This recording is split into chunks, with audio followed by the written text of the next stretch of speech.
Welcome to Samba Samba. Enjoy the video.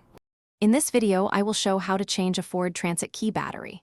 Start by gathering a small flathead screwdriver and a CR2032 battery and clear a workspace.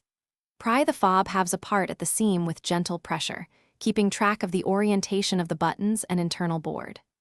Remove the old battery, note its polarity, and replace it with the new CR2032 before snapping the case back together. In this video, I will show how to change a Ford Transit key battery. Begin by locating the seam and small notch on the key fob and insert your flathead screwdriver carefully. Twist the screwdriver gently until the case pops open without forcing it, then lift the top half away slowly.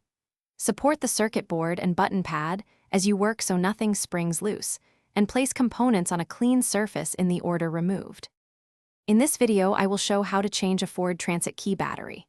Quick recommendation: upgrade your clean game with the Shark AI Ultra Robot Vacuum. Voice control and smart mapping make cleanup effortless while you work on your van. It chews up crumbs and dust so you can concentrate on small repairs without mess. If you found this helpful, please subscribe and like. Check the description for the link and deals. Now let's get back to the video.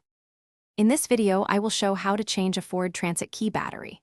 First, note the battery orientation and use tweezers or a fingertip to remove the old CR2032, avoiding metal tools across the board.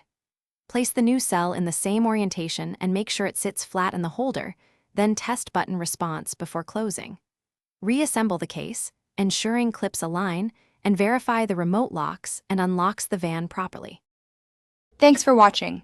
Consider subscribing if we helped you.